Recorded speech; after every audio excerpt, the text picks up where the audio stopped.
килгән кадерле кунакларыбыз.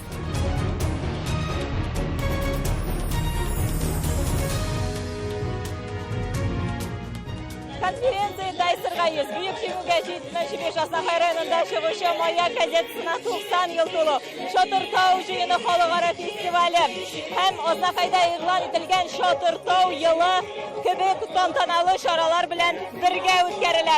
Һәм инде ул Аснақайның символы булган Татарстанның иң бөек ноктасы Шотыртауда уза. Дөресрәге башланып китте. Нәкъ Шотыртауда булуына гаҗәпләнәсе дә түгел. Азнакайга килеп, әлеге мәгърур тауга менми, аның белән хузурланмый китү зур ялгышлык булыр иде. Шотыртауның биеклеге диңгез өслегеннән 321 метр биеклектә. Шотыртауында безнең инде бакыр удасы табыла торган булган, мәгәрәләре булган. Ул инде безнең бөек немец галиме Питер Симон Палас, Ломоносовлар вакытыннан дип әйтик инде, биредә экспедициялар үткәрелеп, Шотыртауның үзенең 3 исеме билгеле. Аның беренче исеме Аю тауы, биредә аюлар яшәгән. Икенче исеме аның Пугачев исеме белән бәйле, чөнки крестьяннар сугышы вакытында Емельян Пугачев гаскәрләре менә биредә безнең инде яуларга әзерләнгән булганнар. Һәм әлбәттә өченче исеме аның инде Шотыртауы. Шотыртау ул безнең ышыклану дигәнне аңлата. 1917 елга революциягә кадәр биредә Шотыртауында төрле бәйрәмнәр үткәрелгән. Май аенда Шотыр җыеннары, июнь аенда атлар чабышы үткәрелә торган булган. Һәм бик сөенечле әлеге традиция кабат яңартылды. Соңгы елларда безнең инде шушы Шотыртауыбызда төрки халыкларының фестивале булып уза. Быел халыкара Шотыртау җыены төрки халыкларының иҗаты фестивале 10нчы мәртәбә уза. Билгеле сәбәпләр аркасында онлайн. Шулай да ачылышын шушы конференцияга туры китереп офлайн рәвештә кунакларга тәкъдим иттеләр. Безнең бүгенге көндә 200 коллективтан инде заявка килде катнашырга теләк белдереп. Анда безнең Төркиядә бар, Азәрбайҗан да бар, Казакстан да бар, Таҗикстан да бар. Бүген инде старт бирәбез шушы конкурс башлануга. Конференция кунакларына килсәк, барлыгы 130га якын делегат Татарстан, Башкортстан, Марий Эл, Удмуртия республикалары, Киров, Омск, Оренбург, Самара, Сарытау өлкәләреннән. Без кунакларны яратабыз, бу бит үз җирлегебезне дә еракларга таныту ди Азнакай районы башлыгы. Мондый конференциялар, мондый очрашулар бик тә кирәк. Эшләгән эшләребезне беренчедән күрсәтәбез. Менә соңгы елларда югалган авыллар буенча әйткәнемчә инде зиратларны төзекләндердек, һәйкәлләр ачтык, сугыш чараларына стеллар ачылды. Бик күп китаплар бастырылды. Шушы югалган авыллар турында, бөек шәхесләребез турында, авыл турында, Азнакай турында, әле яңа менә комсомолның 100 еллыгына бик яхшы матур китапка китапны ачуга презентация үткәрәбез, Алла бирсә, хәзер инде менә бастыра башладык.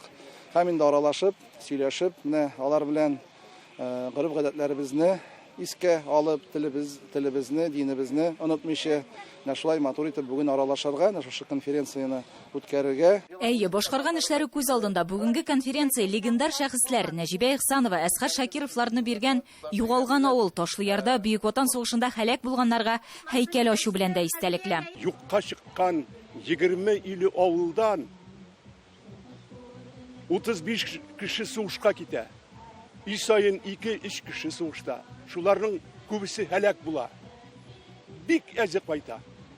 Менә шул кешеләрнең якты истәлеген калдыру өчен, алар өчен эшләнгән шушы әйбер минем күңелемә бик якын. Татар халкы, әгәр дә үзенең кем икәнен исбатларга теләсә, юкка чыккан авылларда да аларга бер истәлек такталары куярга тиеш. Конференцияның Азнакайда узуы табигый, чөнки район нәкъ Ык елгасы буенда. Әлеге чараның идея авторы Альберт Бурханов. 2011 елда Ыкның оң ягында пожар булды Торфәнектә. Шунда инде мин барып, карап чыктым да, бик кызык әйберләр табылды. Икенче елында килеп, Урсай авылында шактый зур казучылар алып бардым. Леки борынгы зиярат янында мин Алтынурда шәһәрчеген таптым. Аның урынын казыдык, бик кызык әйберләр табылды. Шуннан соң инде безнең фикер килде конференция. 14нче елда беренче конференция үткәрдек.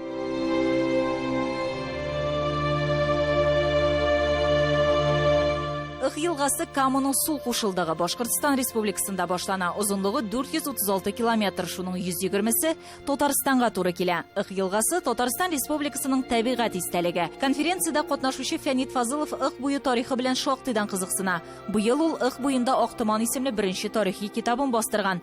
Ых буе авылларының барлыкка килүен, беренче кешеләрнең килеп урнашуын тикшерә. Бронза гасырында уже Икбуй авылларының күчмә халык яшәгән була.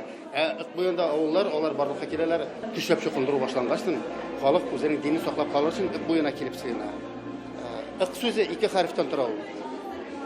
Ик сүзе ул мәгънәне аңлата, изге елга изге су дигән сүзне. Конференция эше 4 секцияга бүленеп дәвам итте. Көнчыгыш Татарстан һәм татар дөньясының мәдәни һәм тарихи мәсьәләләре.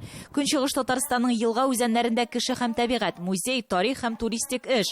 Ых елгасы бассейнында төбәк һәм торак пунктларның һәм Идел Урал төбәге белән чиктәш җирлекләрнең тарихын өйрәнүдәге проблемалар. Ых елгасы буендагы җирлекләрдән чыккан танылган шәхесләр кебек темаларга бүленгән иде. Монда без өйрәнгән саен, монда безнең тарих тирәнәя барачак. Менә конференцияда инде җирле төбәкне белгән шәхесләр шул төрле катламнарны күтәреп чыгаралар һәм шул нигездә без яңа карашлар формалаштырабыз. Татар авылларының тарихын өйрәнгән вакытта тагы бер кат инанасың, ул татар авыллары килеп кенә каядыр читтән килеп татарлар урнашмаган. Бу безнең алтын урда заманнарыннан үзебезнең җирлегебез булган, җиребез булган. Һәм инде мин секциямны асыллап үттем, кайбер кеше әйтә, тарихи ватаныбыз Казан ди, һәм без тарихи ватаныбызга кайттык ди.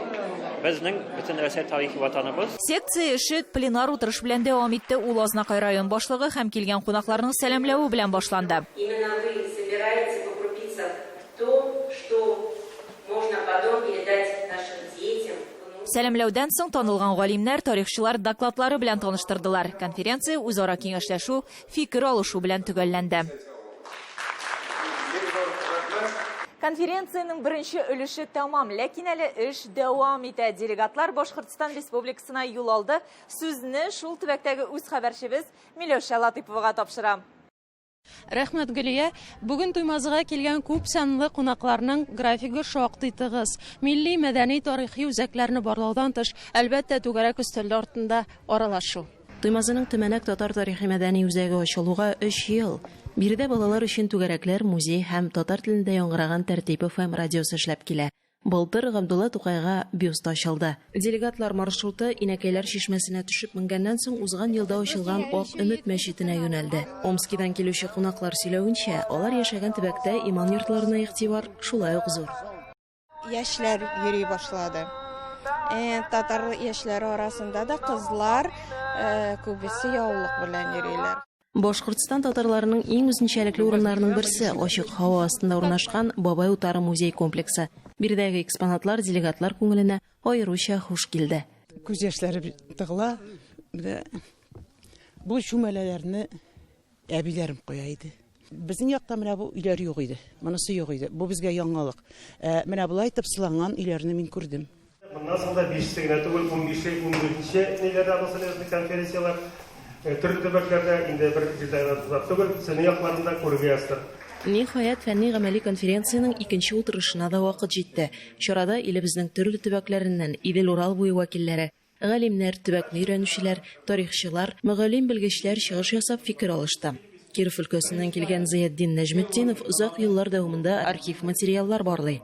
Белгеч сөйләвенчә, бу шактый четерекле эш. Иске татар язуында имамнарыбыз бик йөгерек язу белән язганнар. Аларны укыр өчен бик зур сиземлек тәген, бик зур көч тәген һәм тәҗрибә тәген кирәк инде. Чыгышлар арасында башка төбәктә яшәүче татарларны килмешә хисеннән арындыру, тарихи тамырларны тагын да тирәнрәк өйрәнү кебек мәсьәләләр күтәрелде. Оештыручылар фикеренчә, 5нче тапкыр узган конференциянең нәтиҗәләре күренә башлаган инде. Тарих белмәгән кешенең аның киләчәге юк дигән сүзләр бик бар бит инде. Без ул тарихны Biz озакы буын дип әйтергә кирәк, чөнки тарихны белгән. Без үзебезнең балаларга, оныкларга биреп калдырырга тиеш, һич шиксез. Без аны бирмәсәк, безнең оныклар аны таба да алмый ягыдан, күрә дә алмый. Шуның өчен бу конференция бик отышлы дип белим. 2 көнлек чараның резолюциясе атна дәвамында кабул ителәчәк. Туймаз районыннан Миләүшә Латыйпова, татарлар.